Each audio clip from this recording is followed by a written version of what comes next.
Okay, we will go on to Superintendent Jones, Deputy Superintendent Jones, you're complete now in your monthly budget report? I'm going to assume yes. Okay, so we're going to go on to number 6. It's the 2023 General Session Legislative Preparation. And what we have quite a bit of pieces involved in this. So we're going to review some of the draft business cases, then discuss any other requests. And then also in this process, if board members have something that they would maybe like to see move forward, we're just going to kind of make a parking lot, and we can list out things that maybe you're interested in doing a business case on. So we're going to be doing step 1, step 2. So let's start with the review of the draft business cases. Is that you, Angie? If you can talk. I believe Deputy Jones was going to start, but I could be wrong. I'm wondering if he's lost. Oh, there he is. I'm still here, ma'am. Okay. Thanks, Madam Chair. So yeah, either me or Angie, but you hit it. Oh, you kicked it off. Just for what we're looking for. 6.1 stems from the feedback we got coming out of the last legislative session was, hey, we really want to make sure that in this new process, or not new process, the process that we're taking leading up to the legal requirement under the Budgetary Procedures Act to submit to the governor in October, and then subsequently following on, with our great partners and the great support we get out of the legislators, that it be board driven. So last month during Finance Committee, we started this process, and Finance Committee members, your peers, your colleagues, identified particular business cases that they wanted us to start on and request for information. So 6.1 is exactly what or how Madam Chair Belknap described this. It's a review. We're not looking for any prioritization or anything like that. We just really want to make sure that all the board members are, and we're obviously starting the process much earlier, getting ready for the next legislative session, and of course the submission to the governor's office under the Budgetary Procedures Act in October.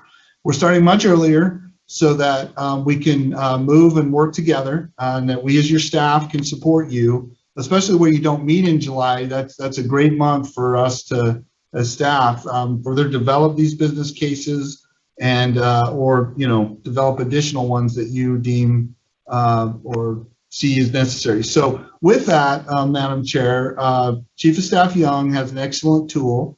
I'll just call it a tracker for now. But if you could turn it over to her and she's willing to pull it out, there it is. She's willing to pull it up.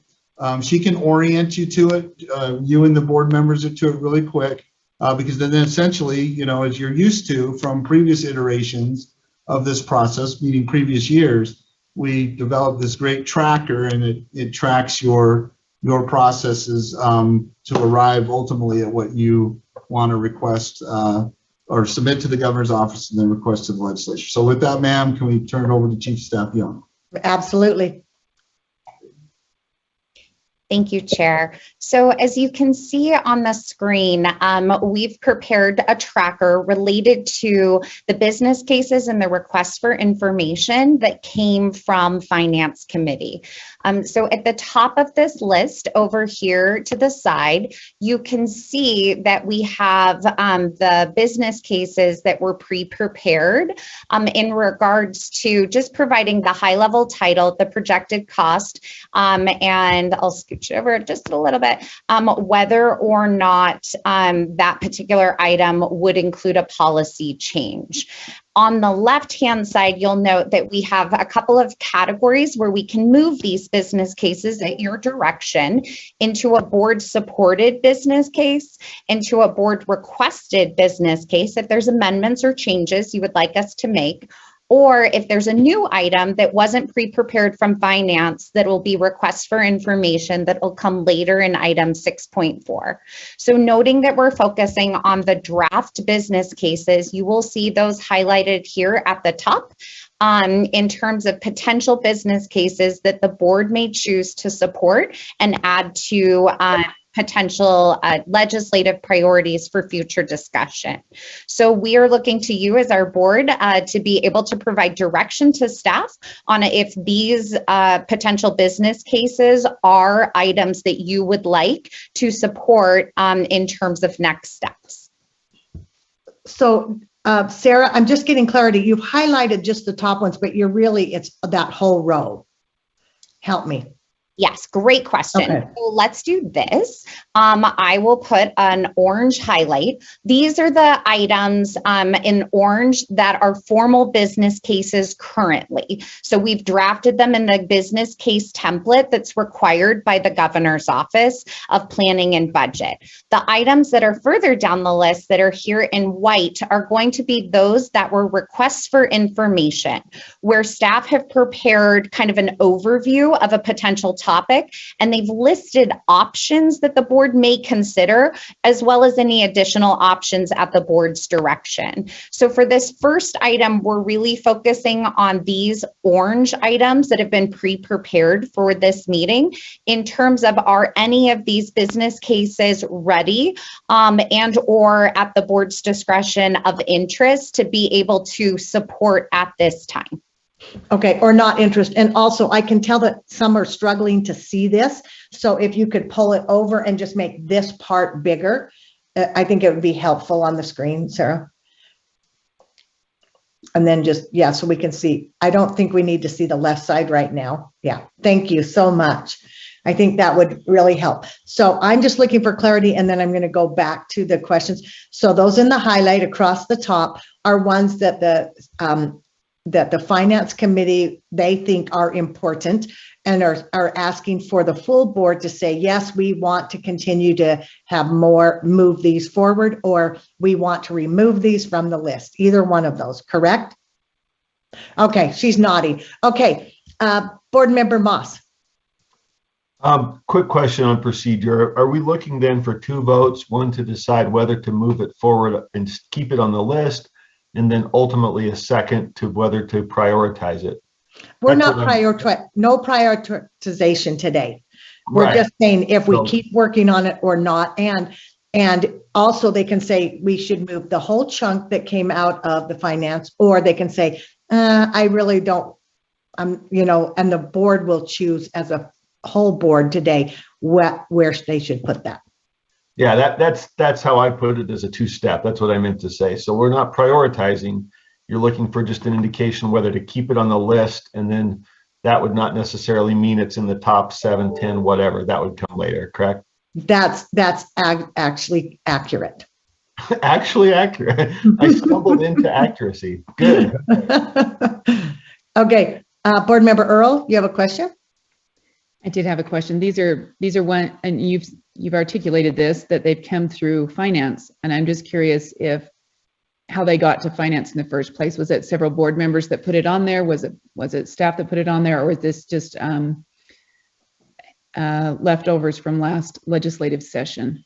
Kind of looks like to me that they were from last session, but I would defer to Angie on that. So thank you, Vice Chair Belknap, Angie Stillings, Deputy Superintendent of Policy. And I think that Committee Chair Moss might know best about how the finance. Sorry, did you want me to stop? No, I just said, okay, if he's going to answer that. Because of your voice, I just like you to save just a little bit of it. I was going to say those business cases are repeats though from last year. That is correct, Board Member Earl. Okay. So another question: do repeats automatically make it back onto our list? Is that how that? I'm just wondering. Chair, could I address that? Go ahead. Thanks. These were all board proposed items from the list that was presented last year. So it was not carried over wholly.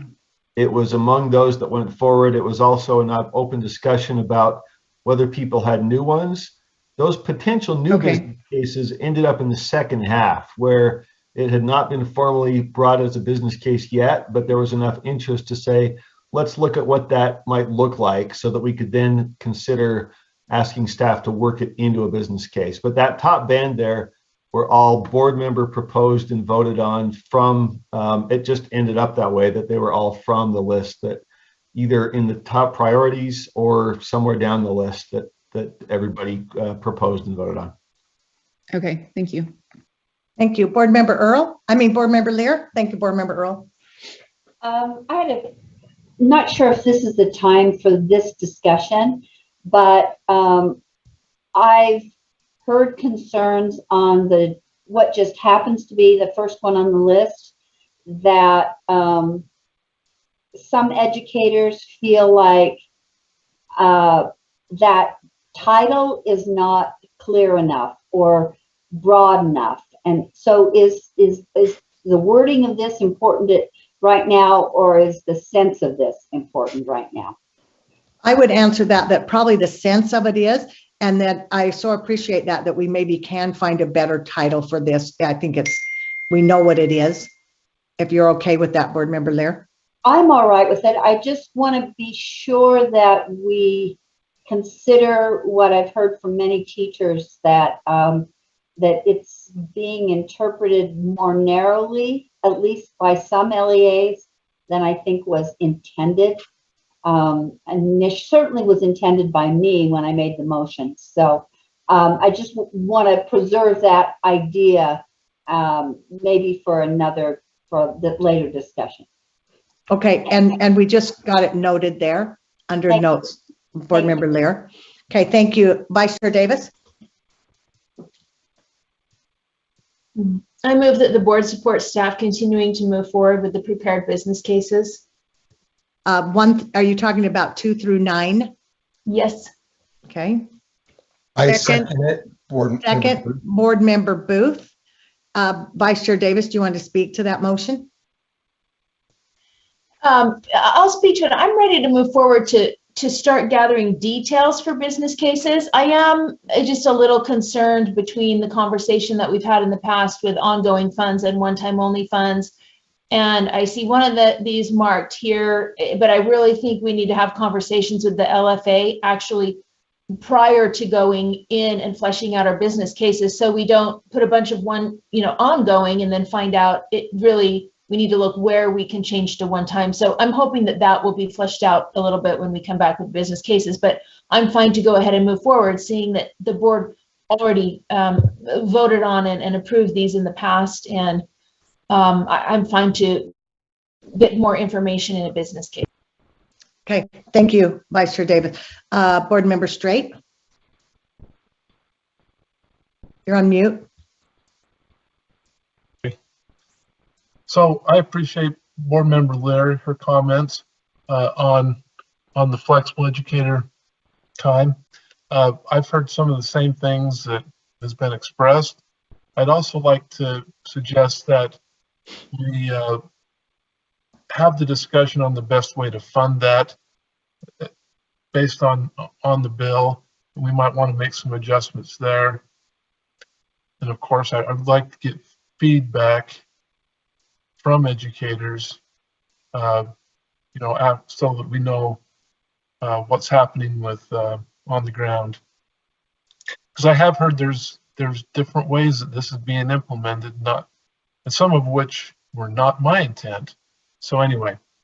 So Board Member Straight, is it okay to put in notes that we want to discuss get feedback from the field, and not necessarily about finances yet, because we don't know anything about them yet? Is that okay? Well, we do know how the funding source as of now. I would like to explore if we would like to have some other discussions on the funding. Anyway, we can go on from there. Okay, so you still want to have more information on 2 through 9. You're for that? Oh yes, absolutely. Okay, Board Member Earl. I think that's probably where I'm at as well, especially with the full day kindergarten. There seems to be a variety of different research projects out there that have suggested that there may not be the same growth that has previously been reported. So I just think we need additional information on the pluses and negatives, not just promoting something, but also on what could be the concerns associated with it, and also our district concerns associated with it too. So those are my thoughts. Thank you. Okay, Board Member Moss.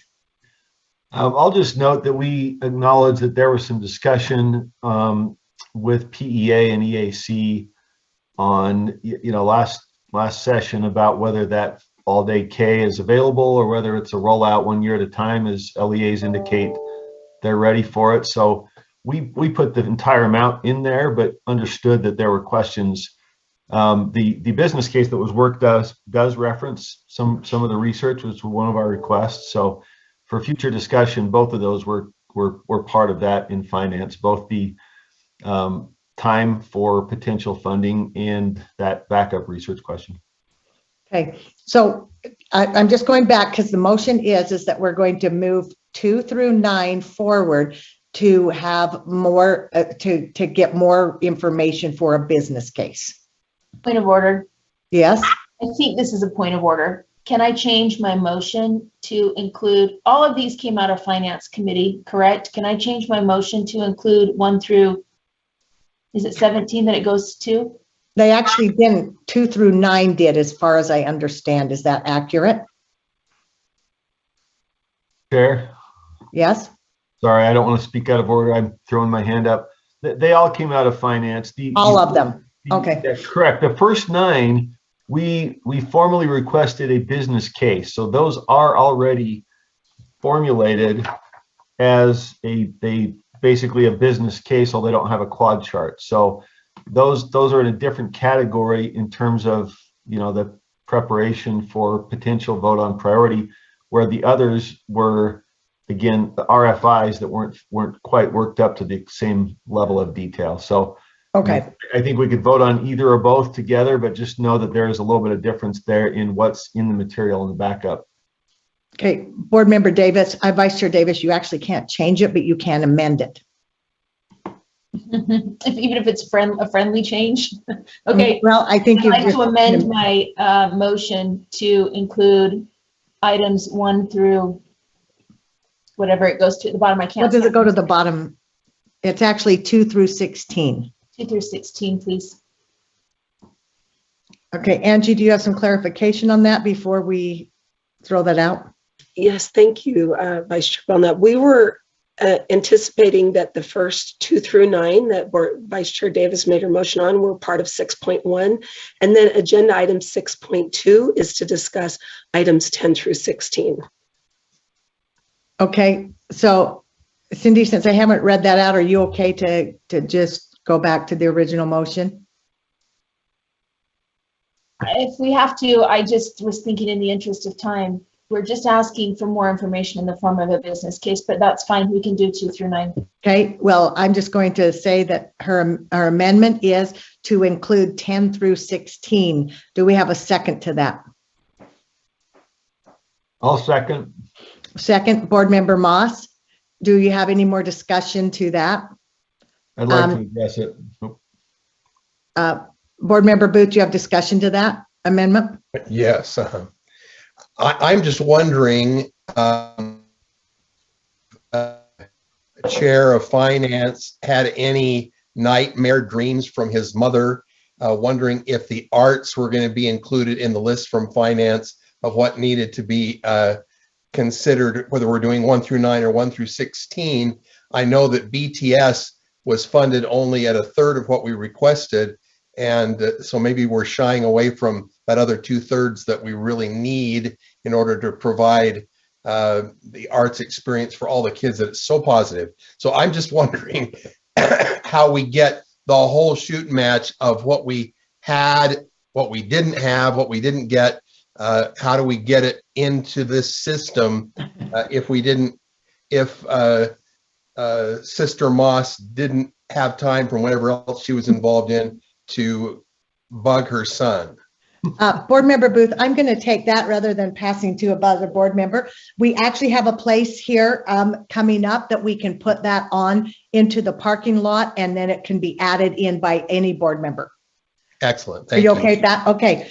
Any more discussion to the amendment? Board Member Cannon to the amendment? No, my concern was what Board Member Booth brought up. I wondered why the Beverly Taylor Sorensen arts weren't on there as one of our previous priorities. Maybe one of the board members can answer that when we get there. Board member Hart. So as a member of finance and the person that made the motion, the first section were things that were in our, I believe almost all of them, if not all, were in our top 10 last year. So those business cases had been somewhat defined, so we could revisit it, ask for new data, any additional data that's become available, and those seemed like a closer to a slam dunk than the rest. The others, the requests for information, were things that we weren't necessarily sure we had discussed enough or knew what direction we wanted to go in. It was a more broad request. So the top ones, the are different than the bottom ones. The bottom ones, like teacher evaluation, we haven't talked about where we would want to take that in any form or fashion, but we have talked about the things that we need to know in order to make decisions about full day kindergarten. And I would add in their curricular fees. We know that we need more data because that's what held it up, or might have been what held it up last year. So they really are two separate categories. We can move them forward if that's the will of the whole board. But as a member of finance, I wanted to clarify why there were two different ones. It was not the intent of finance to put forward the list. It was the intent of finance to start somewhere with the conversation. Thank you, Board Member Hart. And remember, there's no order here. The only separation here is 2 through 9 already have business cases, and the others are requests for information and that we can add to any of them. Board Member Earl. Sorry, I didn't take my hand down. Okay, Board Member Moss. Just another quick comment on the second set there. Our staff really very helpfully put together a lot of different possibilities on that second set. And so as I understand it, first of all, the top set were sort of core operational needs. We understood certainly that others would add, business case requests and things like BTS were not meant to be excluded. These were sort of like, what are the, core repeats that had some traction and probably need to be on that list. Going down though, there are things, for example, like a teacher leader, teacher evaluation, where staff identified several different directions, and I don't know that today is the day to flesh those out. But if those are understood to be promising enough to move forward, as Vice Chair Davis moved, then I think there's a lot of opportunity to discuss which of those, if any, might be a formal business case that we would actually vote to prioritize, at least as I understand the process. And so I really appreciate some of this work. I threw out, for example, the teacher, leader, and mentor request. That one came from me, just something that I'm familiar with from different schools. And I said, hey, what's going on there? And are there some options to prioritize that? And there are 4 or 5 good options in there for review. But again, as I understand the process, we're not really looking today to make a decision on which of those would be best. But is that topic something we want to move along? So that, again, I apologize on behalf of finance. We had a really great discussion, but we do understand this is new. So I hope that clarifies kind of what we meant to do with this and what we understood would be added to the process when it got here. Thank you. Board Member Earl. Thank you. I do have a question this time, and it has to do with, and maybe this is the information gathering or the notes, any duplication of programs we already have in place that would relate to this. And I'm just thinking of maybe the teacher leader mentorship, which may go along with mentoring of principals that we put money into from our ESSER funds, that type of a thing. So we're kind of looking at the full picture, and we're not just adding a new program to something that we may be already addressing, if that's okay. I guess I would, Jenny, I'm just going to ask staff, do you put that in the business case of how much funding it's already receiving and how much you're asking on top of? Is that part of the business case writing or request for information already? Chair, if I may. Yeah, go ahead. So correct. So if you look at any of the RFIs, we begin those by detailing the current landscape. So what efforts do we already have in these areas? What are our investments in these areas before we move into then identifying the current challenges that have been reflected to USBE by members of the field? And then the third section is about potential options that the board may direct staff towards in terms of developing into a business case. So we do capture the current state of affairs in regards to each of the RFIs that have been developed. Thank you. Board Member Earl, does that help you there? Yes, I just want to make sure we're not, well, that it is okay to overlap, but if we're duplicating resources, I want to make sure we know that we're duplicating. Thank you. Thank you for that clarity. Board Member Lear? I don't want to drag this out, but I forgot to ask an earlier question and Sarah reminded me. There was a column, I believe it was this section, that said requests from the field. Is that right? Is that this section that had an additional column?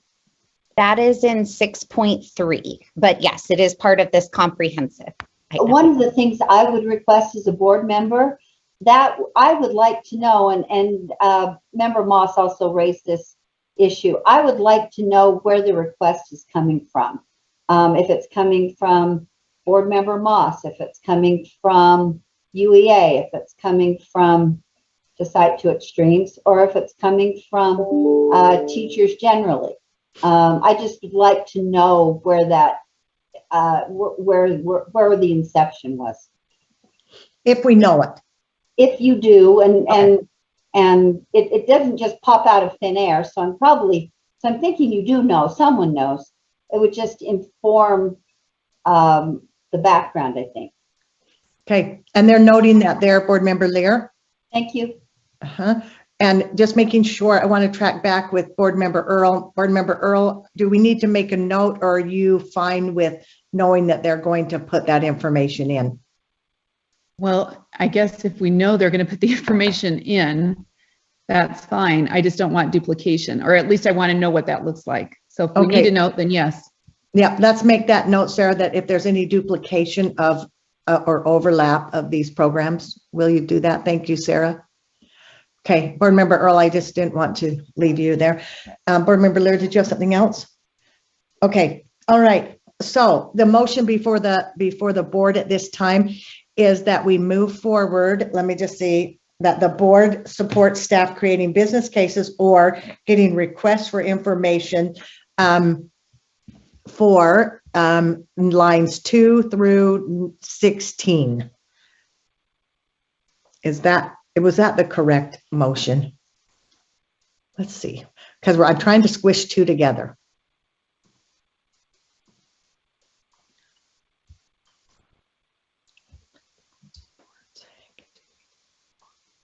Prepared business cases. Okay, so the motion is that the board supports continuing to move forward with the prepared business cases and RFIs on lines 2 through 16. Seeing no more discussion, please vote.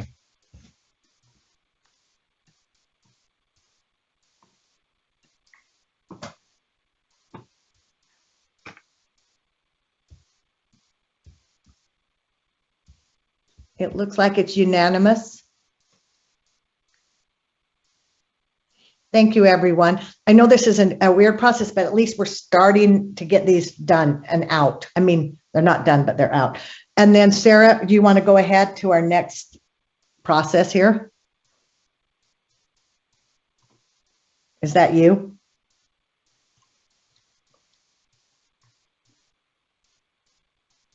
You're on mute. Sorry, my apologies. I believe it's Deputy Jones who will speak to the next item. Okay, we have a question first, Board Member Earl.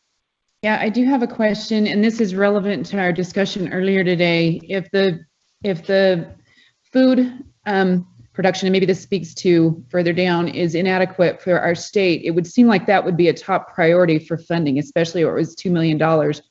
And I just wondered maybe we're speaking to that mechanism now, but if that was a high priority or is a high priority, then that needs to probably be something we need to be addressing through the legislature instead of waiting for the federal government to address it.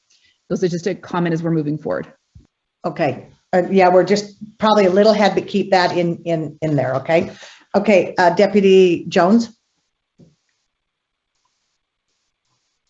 Right. So are we just, Madam Chair, just so I'm tracking right, are we moving to 6.2 or are we, with which step are we? We're actually, we're on 6.4, and I actually think it's board members if they have something that they would like to have a request for information now.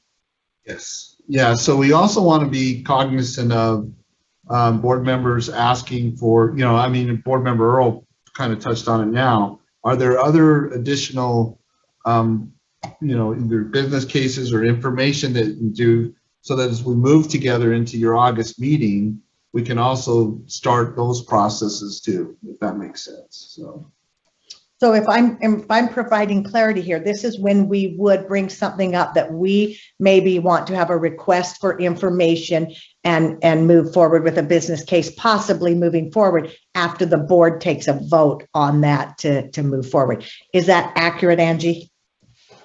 Yes, Vice Chair Belknap, and I just wanted to add that I did prepare a sample process outline and motion you could make if you wanted to have this more formal process where board members could submit ideas for requests for business cases or policy requests. So it sounds like, Sarah, we're now at 6.4. If you could share that process document, and this is just a sample or a starting point, but where you could, I'll just describe it. The idea would be that staff would send an email to board members on Monday stating that board members could then submit a request for either a funding request or policy request. And there is a sample form that's also number 2 on there, and submit that to Greg Cannell and Deborah Jacobson by July 1.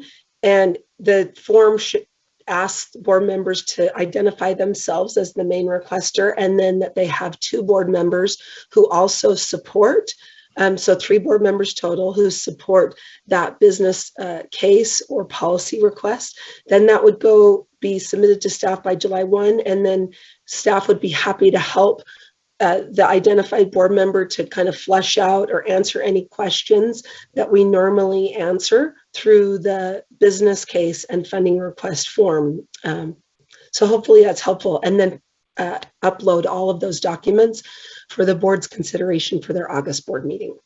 So if I track back on this and repeat this for my own clarity, then you have a form. Board members can fill that out and have 2 other board members. You can send it in, and that would start the RFI during July. And in August, there'd be more information on that request that was sent in on Monday, June 6th, and they have to be done by July 1st.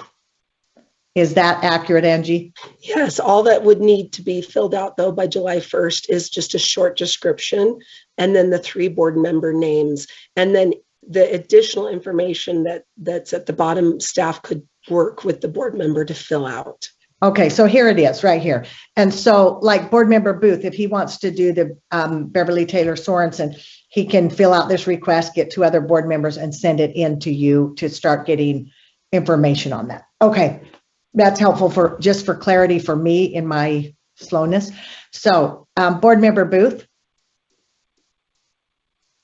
So this is for ones that are like carryovers from last year, and for any new ones that might be just coming to our head that haven't been discussed or haven't been brought forward to the board as well. Okay. Correct, board member Booth. And the reason we did those others is because they have run through a committee. They already have 3 or more board members who have brought it forward. Okay, thank you. Okay, board member Hanson. Just a question, Chair.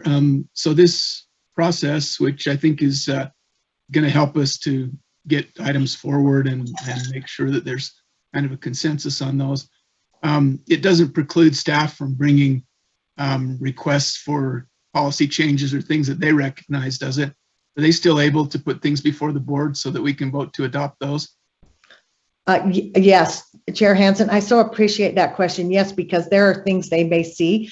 That doesn't mean that the board as a full board will vote for those to move forward, but they still can bring them. Thank you. I would really hate to cut off that avenue because a lot of our really good ideas come from staff and then we're able to flesh those out and move them forward. But because they have the detailed knowledge, I think it's important that they have a way to get those in front of the board. I so appreciate that question. Thank you so much. Board Member Earl? And this goes along those lines because I think that is important, but I also think it's important that we have board members behind something that a staff member moves forward. Is there a mechanism or a way for that to happen so that when staff have something they want to move forward, that it too receives similar type of backing from board members in order to move that forward? We haven't, Board Member Earl, and I'll answer that. We haven't because it still comes before us and we can decide whether we want to move it forward or not as a full board. It still is ours to just make that decision on.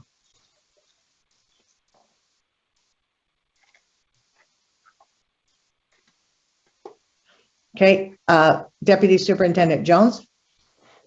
Yeah, thanks, Madam Chair. Along the line of Board Member Hansen and Board Member Earl, and to your point, ma'am, and this probably relates to 6.3 as well. Keep in mind, there's the JLC body. They meet and then they put together their funding priorities or efforts. We don't typically see those though until your September meeting because they meet after your August meeting. So there is this avenue to Board Member Hansen's question and then, Board Member's Earl point of recognizing the needs from the field, bringing those to you. The timing of that though is later in this process. So I just want to make sure to state from a staff perspective that yes, we still work with the field and staff will have the opportunity to provide input to you as well. So the timing of that though, based on the process that, like, for example, JLC takes. And then we also do reach out to the charter school entities, if you will, or teams to get their input and feedback as well. So there are processes for this. So, Madam Chair, could we just spend a little bit more time on 6.3 though? Bring that up too, or I don't want to move off of 6.4 until we're ready, but just so you can see. We can reverse, but let's finish 6.4 first. Dr. Dixon? You just answered my question. Thank you. Board Member Lear? Just a short comment about contacting charter people for their questions and concerns and issues. I would just urge working through the charter board so that it goes more broadly than some of the associations that are more limited. Madam Chair, if I may clarify. Go ahead. So I should have been more specific. I meant the authorizers, not just the SCSB, but we have other authorizers as well, like Jordan School District, things like that. So we do try to bring all those in addition to Board Member Lear's point, the charter organizations and things. So yes. And even board leadership had met with SCSB leadership, I can't remember, a couple of weeks ago, but mentioned the process as well. So absolutely, yeah, we work with all authorizers too. Thank you, Board Member Lear. Thank you, Deputy Superintendent. Board Member Moss's hand is down. Okay. All right. So we did have a request to move. Does anyone have any other questions on how to move a business case forward as board members, just for the process to begin? Board Member Hart? If someone would scroll up, I'd like to make a motion. I move that the board direct staff to provide board members an opportunity to submit a board member request for a business case or policy request by June 6, 2022. Direct staff to provide the information submitted by board members on or before July 1, 2022 as backup for an agenda item in August board meeting. And 3, discuss the board member requests during the board's August meeting. Second. Was that Board Member Straight? Yes. Thank you. Second by Board Member Straight. Board Member Hart, do you want to speak to your motion? Yeah, even if, To the point of order, Chair, Yes? I'm not sure if the July 1 is the deadline for board members to submit those. Is that what you're saying, or others? For August meeting. For August meeting. Thank you. Yes, thank you. I hope that works. Yeah, Molly, go ahead.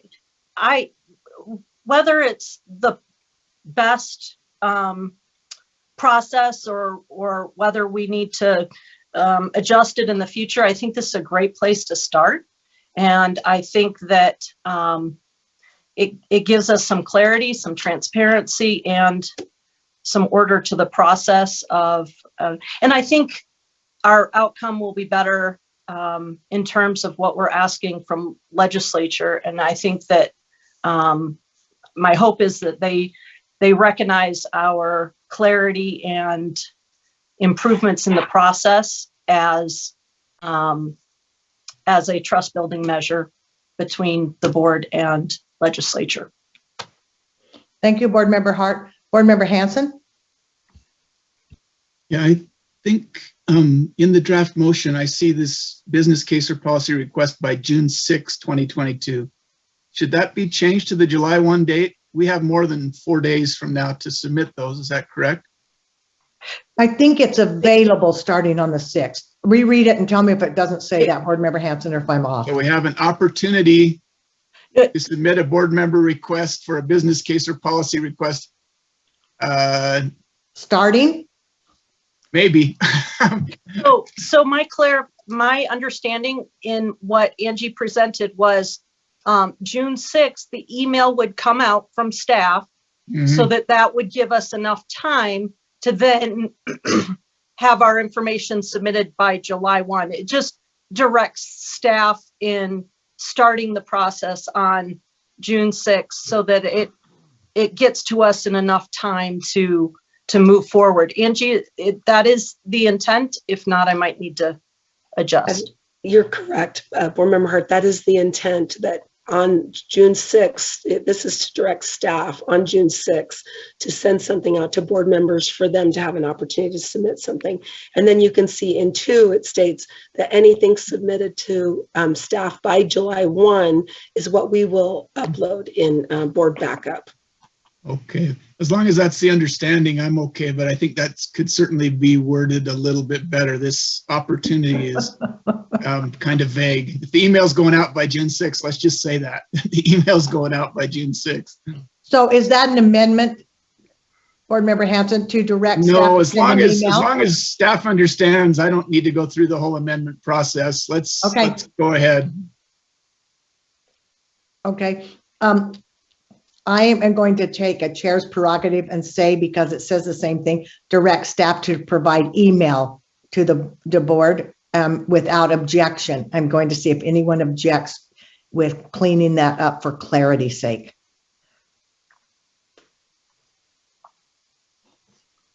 Does anyone have objection? The maker of the motion does not have an objection. Thank you.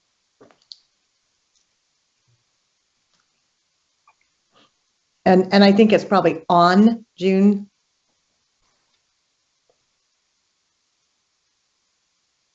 Thank you. Board Member Hanson, does that give them a little more clarity?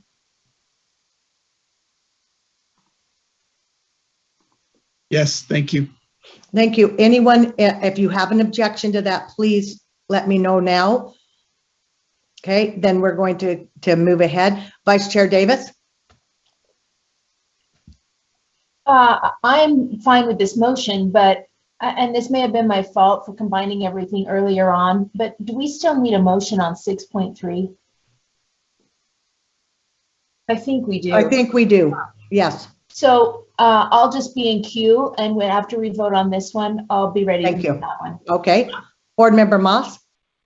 I was just going to address that same question. And as I understand it, there's a connection here that if members who are wanting to use this process review part 3, we did request from staff to give us what they thought was important hearing from the field. And so that's here. And my understanding is if that's one of the things that board members want to prioritize or get on the list, they could use this opportunity between June 6th and July 1 to put forward one of these items that we're about to cover. But I just wanted to hit that while we're still on 6.4, unless that's incorrect. I believe that's part of the available source for requests for members. Am I off on that?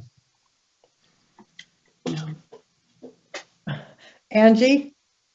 Thank you, Vice Chair Belknap. I think the intent with 6.3 was to share those ideas and then to get direction today. If there are some in there you'd like staff to develop into full business cases or policy requests, to not do it, or that's really what the direction for 6.3 is, so that board members wouldn't need to separately request them, but that today you look at that list and say, green light, yes, go ahead and work on a business case and or policy request on that.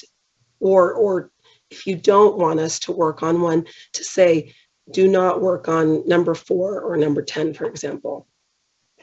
So Angie, we can come back to that. And if there's any that we don't want to have you working with legislators, we probably need to point that out since we've approved them all already. And if there's something we want to halt on, then we need to do that. Yes? Okay, Deputy Dr. Dixon, sorry.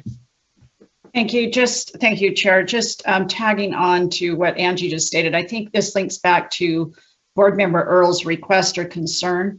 And there are 17 items currently in the matrix that was just shown to you. So any help we can get there, it prevents the kinds of concerns that I think Board Member Earl was stating. You've heard us talk about in the past how a legislator or somebody from the field approaching a legislator will then draft a bill, ask us for information, and then staff are suddenly put in an awkward place. So we're trying to filter everything we're hearing and things that we see we need, et cetera, into this document. So currently there are 17. I just want to draw that to the board's attention. Thank you. Thank you. Let's go back to the motion that's before us. And the draft motion is that the board, number 1, direct staff to send an email on June 6, 2022 to board members on the opportunity to submit board member requests for a business case or policy requests. Number 2, direct staff to provide the information submitted by board members on or before July 1, 2022 as backup for an agenda item in the August board meeting. And number 3, discuss the board member requests during the board's August meeting. Seeing no hands, please vote.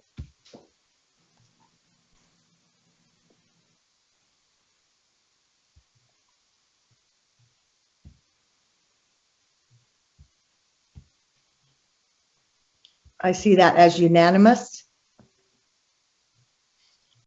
We're going back to 6.3. Board Member Earl, do you have a question? I do have a question. This is based on superintendent's comments. So when a staff member does bring, I don't know that this is what she was hinting at, but it made me think of this, bring something before us down the road, do they also indicate where that came from? Is that accurate? So if it did come from a legislator, that would be indicated. Am I understanding that right? Angie, go ahead. Thank you. On our policy request and business case form, when staff fill that out, there is a question on there about, have you worked with or been working with a legislator on this? And so you'll see at times it'll say a certain legislator reached out, or yes. So we do include that information. And okay, so just in addition to that, so we'll be aware of any staff that are working with legislators on a funding request in the August meeting. Is that, I know that this is relevant to staff, but is that the same with those, or is that come forth at a different time? So these, I think we've now moved to 6.3, and as you'll see, some of these are funding requests, some are policy, and some are both. And we actually use, as staff, we use the same form for both. And so that question is asked whether it's a funding request or policy request. I hope that. Yeah, and I suppose the reason why asking that is to get to January 18th, January 27th, whenever we start next year, and then have a major funding request coming out that staff or individuals were aware of that we weren't aware of. I guess that's what I'm trying to seek clarification on. So if we have staff members that are aware of something, those will come before us before the end of the year. Would that be maybe an accurate statement, or could we ask that happen? Well, I'm gonna answer that, because the answer is yes and no. Because sometimes the legislators will ask just for information, and we pass the information because we have it and they're working on a bill. That doesn't mean we're supporting the bill or helping them with it. We just are giving information. And that's not necessarily something what we could consider working on, Jenny. Maybe Angie has more details on it, but if we're working with someone or we're asking for it, especially as a whole, we know who where we're going.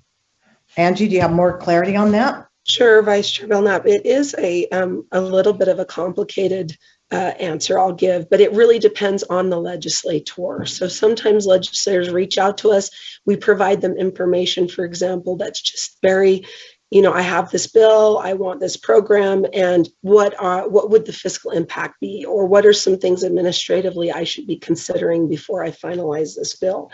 Other times, staff are contacted and want ideas, and it's a protected bill file. It's not something the staff have requested, but we answer those questions. But we always clarify that the State Board of Education has not taken a position on this, and that any information we give doesn't indicate or should not be assumed to mean board support or USBE support or advocacy. So it depends on the legislator, and it depends on the request and when it comes and how it comes. So sometimes we get bill drafts that have already been prepared. And it might be, though, that it comes in August because the bill draft's done and they say, well, I want to know what kind of fiscal impact this is going to be, or if you have any administrative ideas for amendments, and we will provide that information. If staff are advocating for it or are asking for it, and we will also invite legislators to either present their idea to the board, or sometimes we have said, we'd like to present your bill as or this idea as a policy request or a funding request to the board. Do you approve of that? And sometimes it's yes, and sometimes it's no. And so I just wanted to let you know, Board Member Earl, it's not always we don't always have the ability to share every single bill file that is shared with us because they are protected or confidential, or legislators reach out to us confidentially for information and they're not ready for that information to be made public. If we were to share everything with the board, by default, that would be making it public. And so then we would we'd be asking legislators to essentially make their bill files or their funding requests public. By sharing that. And I hope that helps. We do our best to try and inform as we can, as early as we can. Okay, and I guess that's the point there, is to inform early so we're aware of it. There's no surprises. I think there were a few this year. That's why that question came up, and that's why I have an interest in that, so that we can look at the funding items before we get to legislative session. Thank you. Vice Chair Davis? Yeah, I agree with those comments, and I just think if there are any large scale major changes to the education, it's good to know earlier than later if that's coming up. Is it appropriate to ask questions about two on the chart, two of the yes, ideas on the chart? Okay, one is, and I'm okay with most of the ideas on the chart. It'll be nice to see how they flesh out in the cases, but on the Fafsa completion grant program, this isn't something to where are we providing supports for people? Fafsa is way too complicated. It should be simplified. But what I don't want to do is try to, in any way, create an incentive like, you have to fill this out to graduate. I know we've been the rounds on this conversation, but I don't want to force people into applying for a loan to graduate. I'm fine with the other incentives and the Ken Garf incentives and the things they do.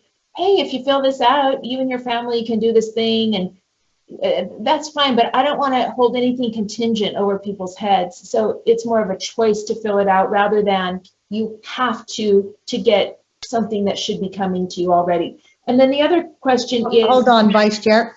Okay. Sarah, can you bring up the chart again? Thank you. Okay, go ahead, Vice Chair. Okay, and then the other question is on early learning coaches in rural schools.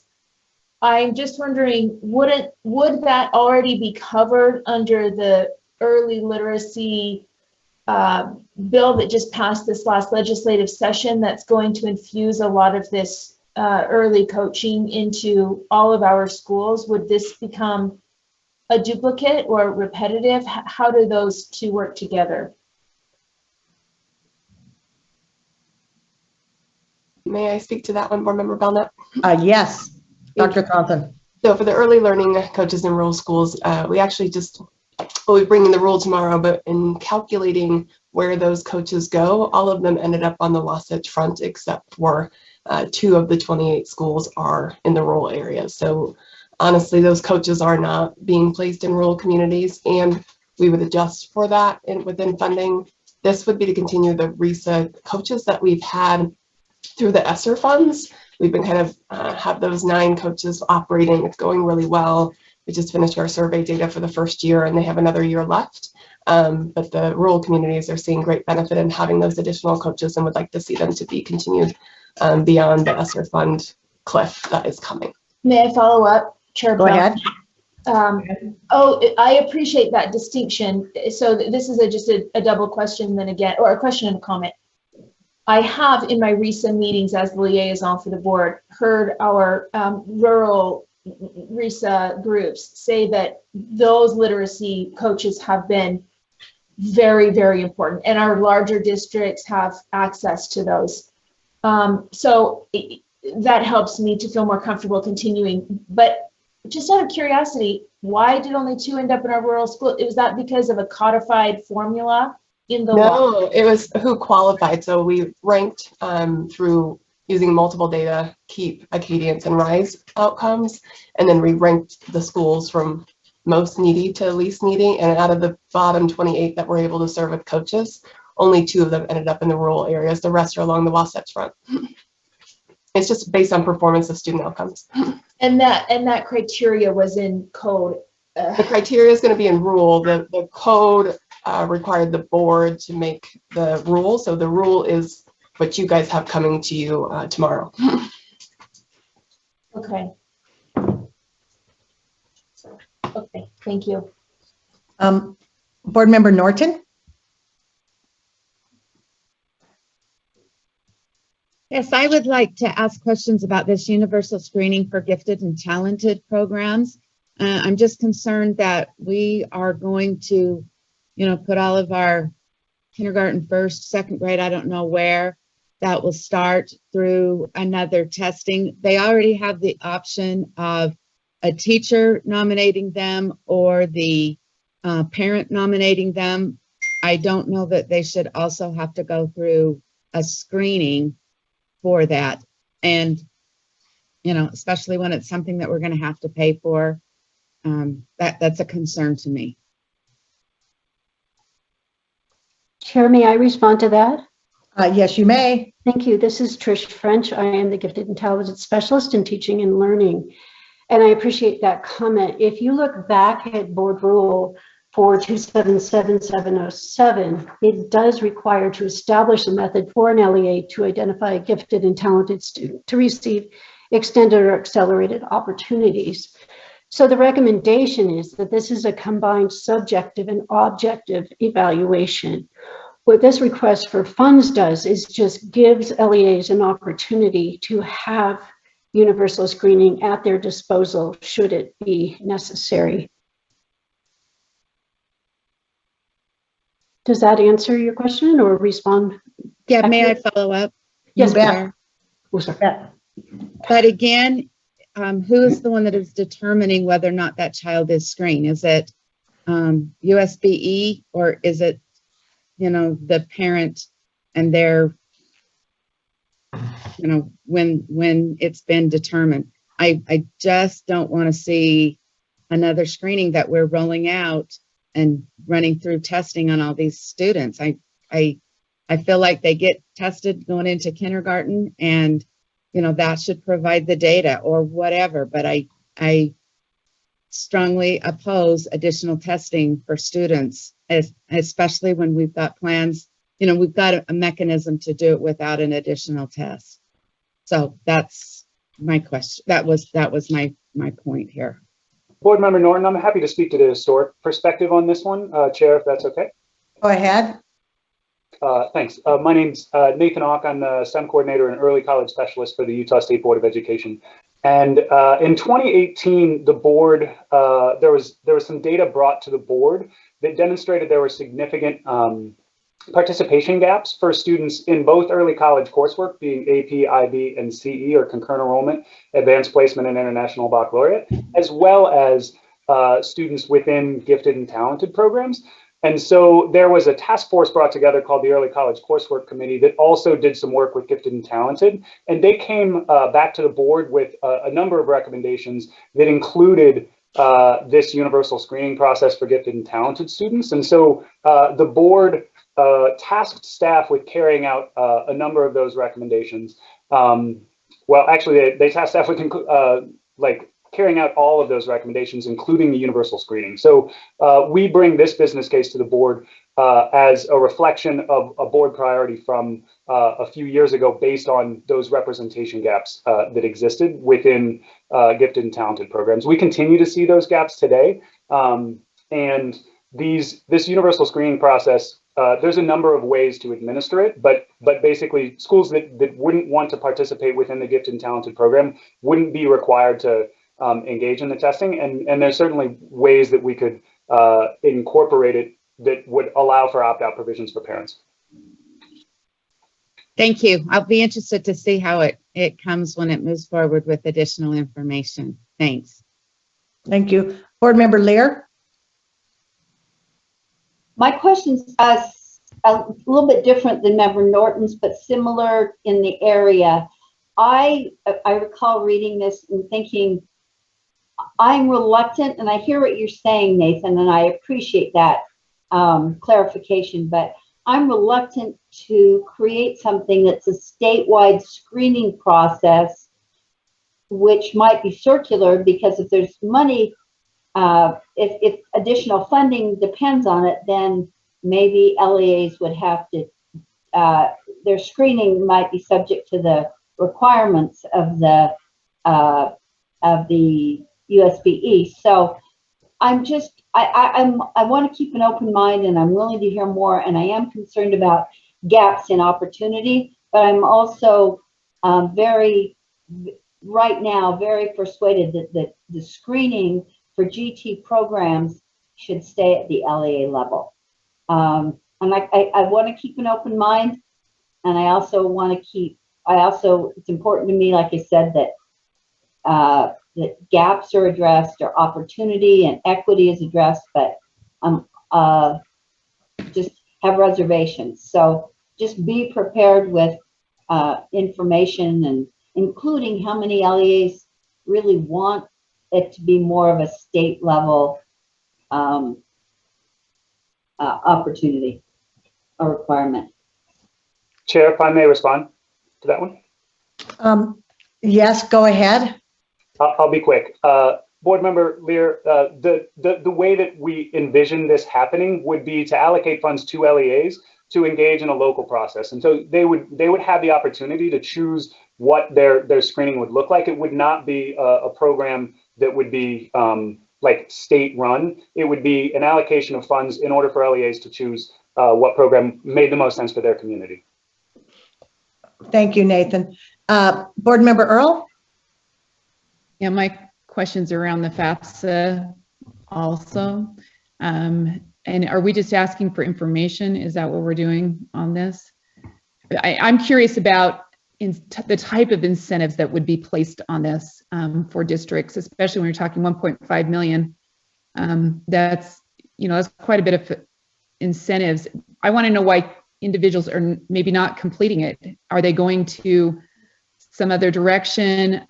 It seems to me like the not the board, but the local boards or schools stepping in and maybe forcing a completion when kids maybe aren't, I don't know, maybe we've already discussed this a little bit, but the concern there is that we're incentivizing something that may not be something individuals are going to do, or maybe complete. Maybe they're not qualified to get into college. I have one other concern, and that's on the excessive amount of data that's collected on these. So I think we have to be careful how we incentivize, because it may be incentivizing something that individuals aren't wanting to do, or anyway, something around that line. So if we're gathering more data, I want to know more data on that. Chair, I'm happy to respond to that one too.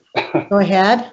Thanks. Again, Nathan Ox, STEM coordinator and early college specialist with the Utah State Board of Education. Board Member Earl, I appreciate you remembering the conversations that we had a couple of years ago connected to this FAFSA circumstance. During that time, there was a number of stakeholders and partners from across the state that came together to kind of form a committee connected to this idea that at the time, Utah was 50th out of 50 states with regards to FAFSA completion percentage. And there we have like some like potential answers to that question of like, why is that the case? And what once the committee's had some discussions over the past few years after that original conversation with the board, where the board directed us to consider ways to incentivize rather than to like provide some sort of mandate or an opt-out provision within FAFSA completion. We kind of landed on the same circumstance that I was just speaking to with the GT community, is that if we kind of empower local communities to identify the solutions that make the most sense for them, that is going to be a more successful effort than some sort of state mandated expectations regarding FAFSA. So like the members on the committee include partners like TRIO and Gear Up. It includes institutions of higher education, folks from counseling, and others from across the state. And so that's I bring this request at their behest, not only my own. And I'm happy to pull some more background information connected to more specifics related to the questions for the business case in August if you all decide that that's a direction you want to go. Thank you. Thank you, both of you. Vice Chair Davis? Yeah, as we've been trying to sort of revamp this process a little bit and look at better ways to bring forward business cases, we've left out one little piece that I'm thinking of right now, and that is that, you know, the motion that we're looking at for 6.3 is that the board support creating business cases and requesting that legislators open a bill file where necessary. But we have this piece in the middle where in the past, we have not edited business cases other than amounts of financial requests. We haven't edited necessarily details of business cases because that would open up a massive can of worms. And maybe because we're starting earlier, we're okay to have the can of worms open. But I just want to be really clear as we're kind of wading through and working through this new process. And Chair Belknap, maybe you can help clarify this. If we make the motion as listed in 6.3 and we move forward with a bill file and with a business case, does that mean that as a board, we're done? Then we're voting up or down. So should we edit the motion for these to bring back more information first? Or are we going to have an opportunity, since we're early enough in the process, that we could tweak a detail here or there on the couple of these that we have questions about? I'm going to defer to Angie. I think we're going to have to be careful. I mean, if we want bill files open, we're probably already a little late on some things. If we don't want something to, and just because a bill file is open, it doesn't ever have to get fully fleshed out. It can just have a title. So Angie, can you help me where we are on this at this point? Yes, I think that you could do any of the three. So the business cases are a little different than policy requests, or even business cases that have requests for policy changes or needs. We as the board is not required to present anything or have a bill file open on purely funding things. Those can go to PEA to the governor's office by, I think it's October 1, and then PEA in January. It's different for bill files or when we're requesting that language be changed in statute. So I think you have two options here. You could, or three. You could say we support these moving forward as a business case. We could then, on the ones that require policy changes, you could do one of two things. Either request additional information in the form of a policy request, which is when we fill out that form where we answer the questions related to policy requests, which shows what amendments we're anticipating, et cetera. You could ask for that, and we could bring that in August and not request a bill file be open. But if there's any on there that you are comfortable with a bill file being open, and I would just throw out maybe the first one as an example, which is to ask a legislator to open a bill file for any needs related to the accountability redesign work, for example, then we could request or ask a legislator to open a bill file on that. So it could go either way. We could just ask for information to come back in August for additional information on those policy requests before the bill file be open, or if you are comfortable with one or more of those items, we could ask for the bill request or ask for a legislator to work with us on a bill file. Angie, clarity. So when have they've already started to open bill files. They only have 3 priority bills.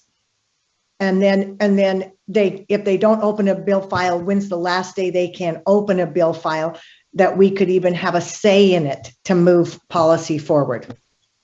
So the legislators, as of May 4th, are now have the ability to request bill files be open.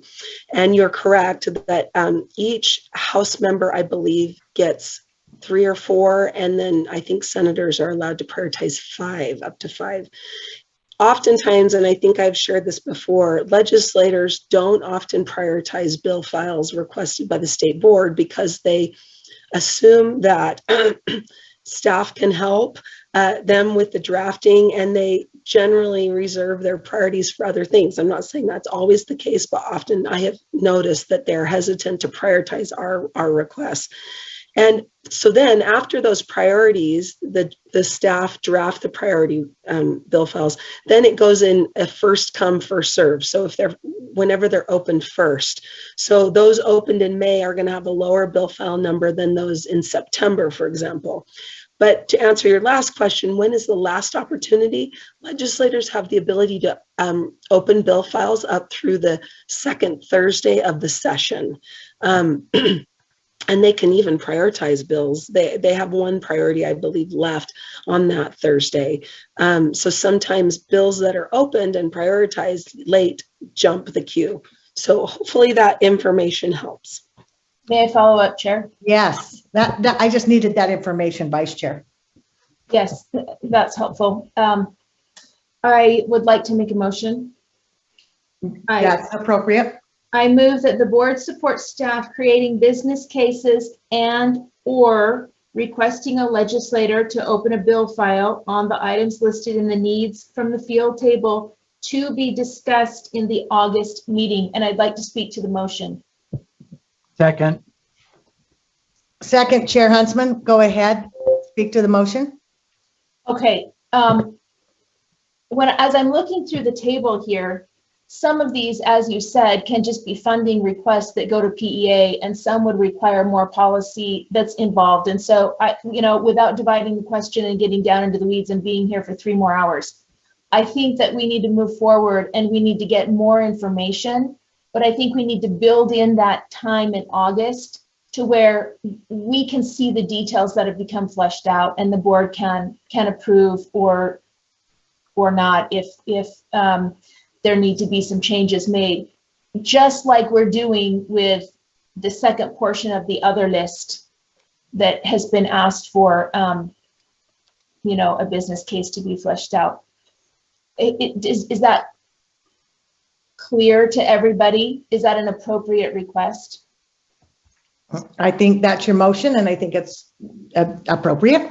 Okay. So, okay, discussion, the motion is that the board supports staff creating business cases and/or requesting a legislator open a bill file on items listed in the needs from the field table to be discussed in the board's August meeting. Board Member Moss? Thank you, Chair. I'd just like to offer an amendment for clarity. In the last line, to be discussed for possible approval in the board's August meeting. I would understand that to be the intent of the process as phrased, but I think the concern would be that there's not an assumption that the board has thoroughly vetted and reviewed any of these items until those come up in August and we decide whether to put our stamp on those. Anything before that is sort of preliminary, just exploring. Is that? That's friendly, Chair. Thank you. But I need to make sure that without objection, if we have an objection, then we'll have to go through the amendment process for a possible approval. Do I have anyone who objects to adding that or inserting that? I'm just making sure. I don't want to ever overstep. Probably should have done it in the other one too. But I think it's understood. Oh, I think it is too, but that's okay. All right. So now this is the motion that's on the table. Board Member Earl? Yeah, so this is my question is this. These are the most pressing things I think we're seeing. Is that an accurate statement that These staff came were from like, the field. These came from the field. These came from the field. Okay. And then my question goes back to our previous dialogue earlier today, nice long dialogue. Is anybody bringing up that inadequacy of food? Did that come up? I'm just wondering, is staff pulled this from the field? I'm just trying to get a feel if that needs to be on our list or not. Can anyone speak to that? Penny, can I just help you with that? Because that is something you can bring forward and it will be presented exactly like these are with a business case and where we should move forward. Well, I'm asking just because this came from the field. I was wondering where it came from. We're not hearing that. I guess that's the question. Okay. Does anyone have a response to that?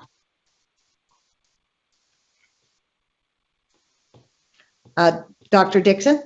I'm just happy to say that, I mean, I'll share. I'm not the expert, but we have not had that brought forward as an idea for a business case at this time.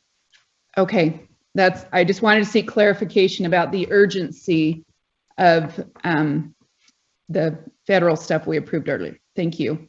Okay, thank you. Board Member Hart? I just have a little, I mean, why did we go through, I'm lacking understanding. Why did we go through the whole process if all of these things were going to turn into business cases already? Part of the problem is we're writing business cases for possibly something that isn't of interest to the board. Why are we going about it? You don't want one. What's that? Divide if you don't want one. Did you hear what she said, Board Member No. Hart? You can go ahead and divide out. Oh.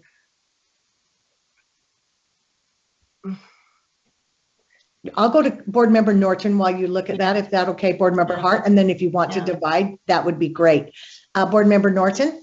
I have a clarifying question that I just don't really understand with this process.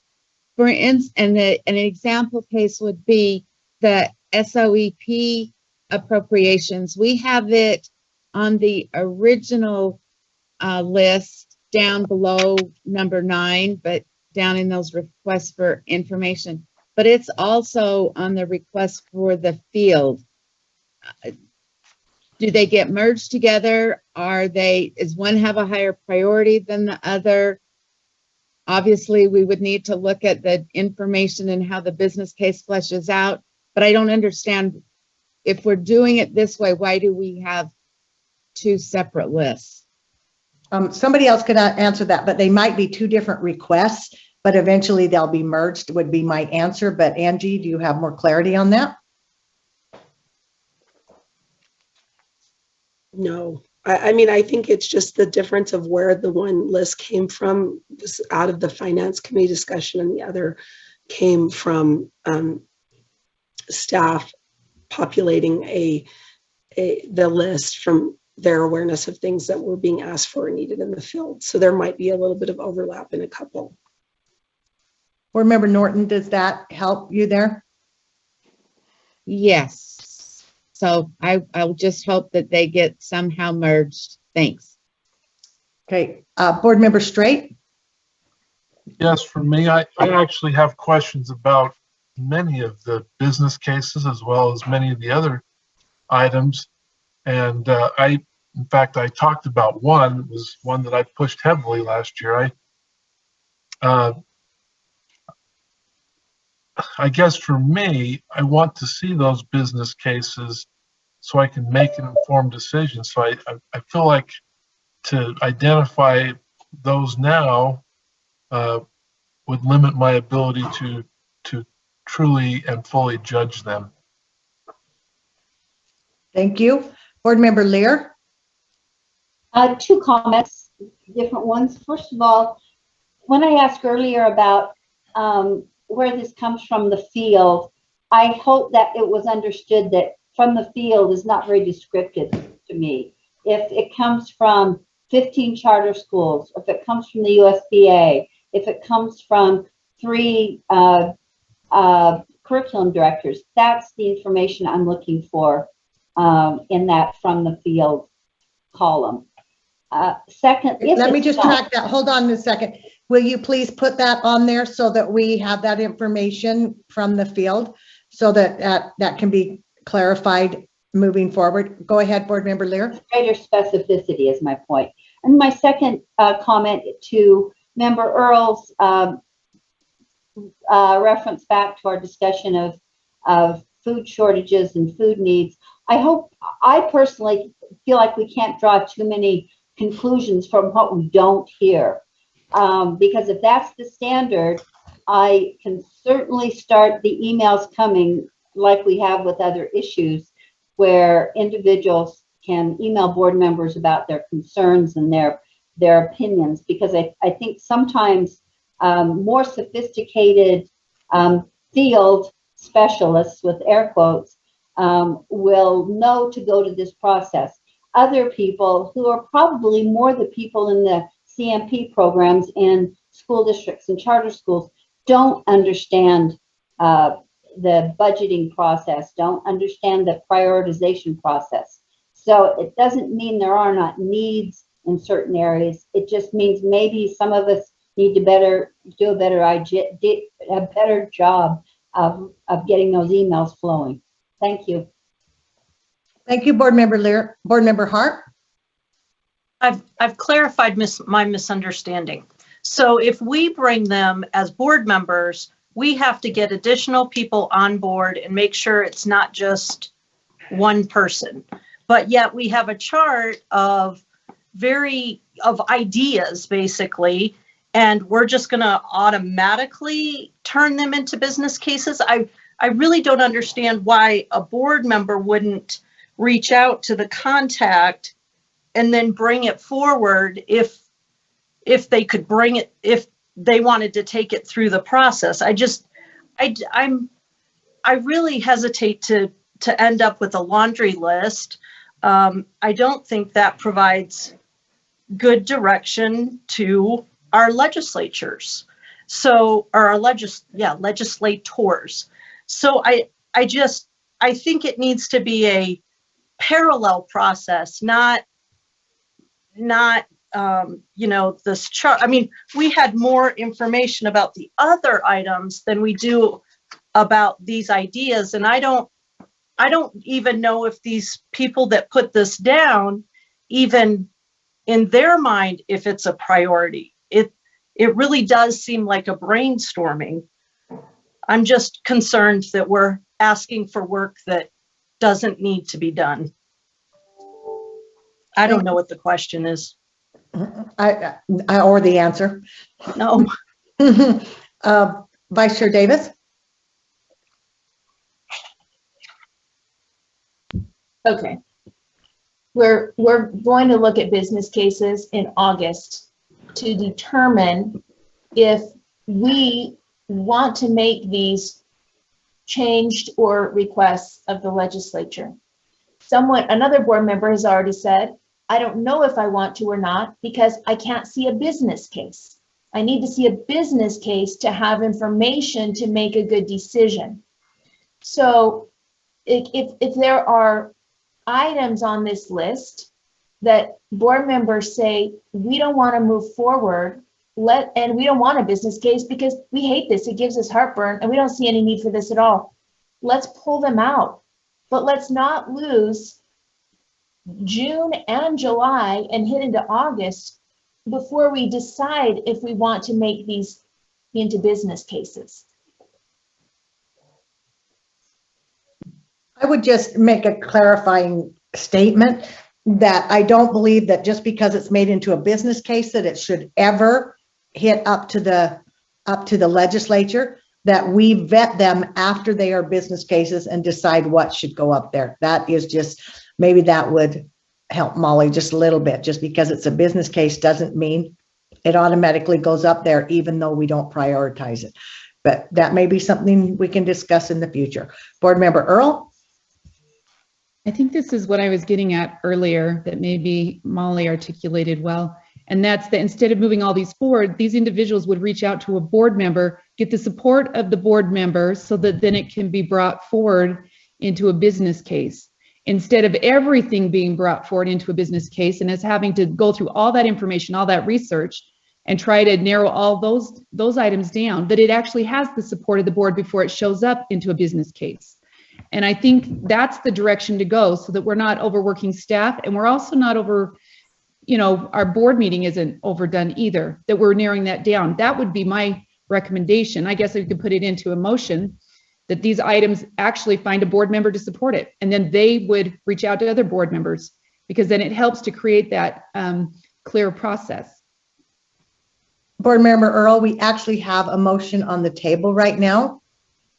Okay, I will make a motion in a minute. Okay, you can do what you want. I just am telling you. I'm not in support of this. The current motion, it needs to be amended or ratified. Well, it needs to be a different motion. Okay, Board Member Hanson?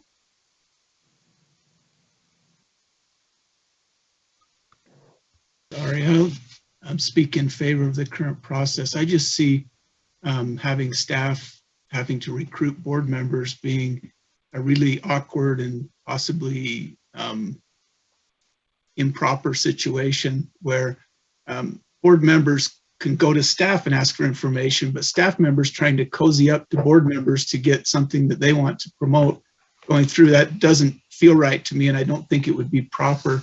I think that the USB staff has a process where they can vet things through their chain of command, up through supervisors, directors, assistant superintendents, all the way to the top before that comes onto the board's agenda. And then the board has an opportunity to vote up or down on that. So the board's still involved.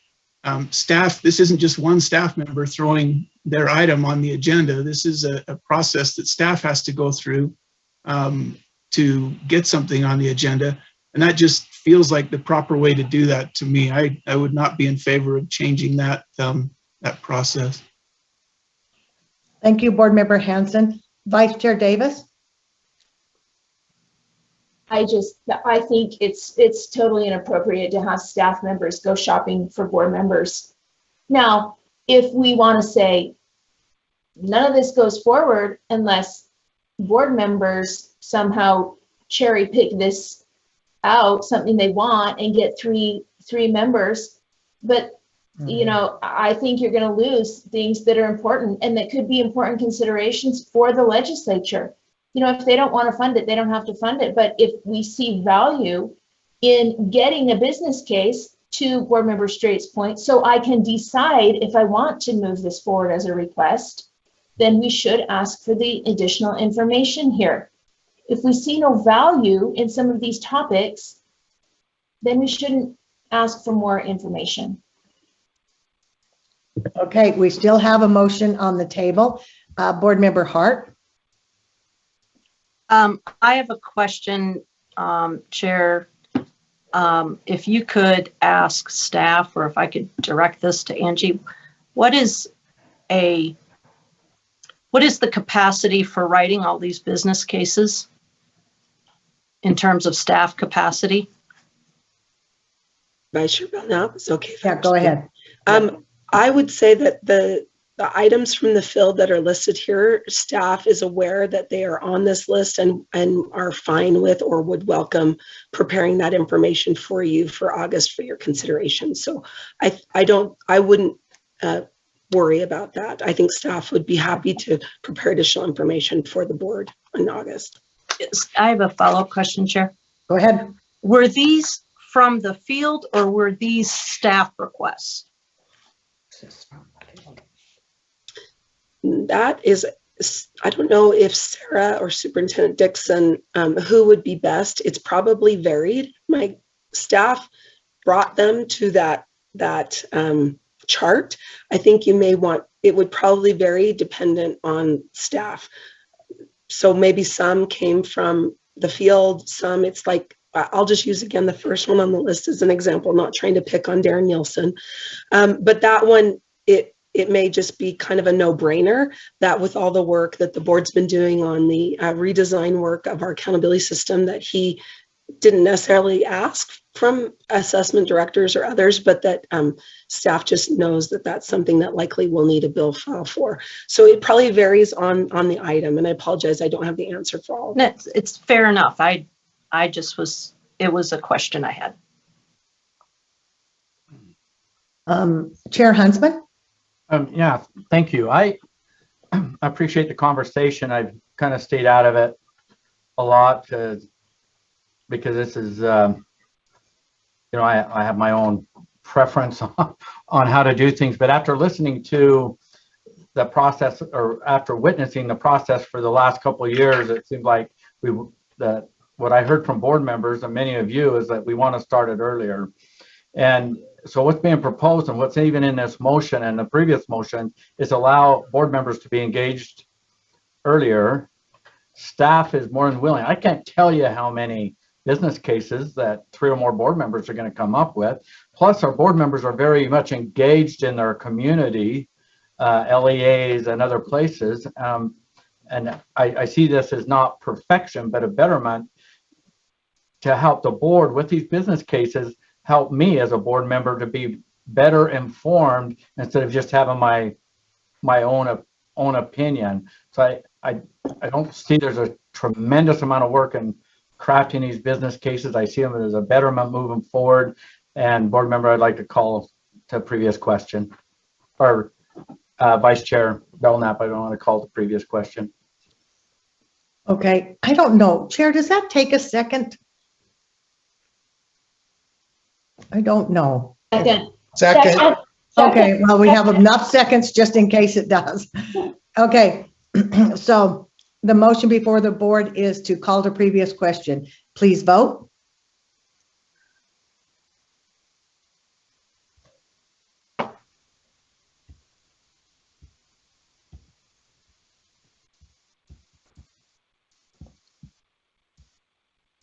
Okay, I have 2 no votes, Board Member Hanson and Board Member Klein. Okay, so the motion, that passes. So the motion before the board is that the board supports staff creating business cases and or requesting a legislator open a bill file on the items listed in the needs from the field table to be discussed for possible approval in the board's August meeting. Please vote.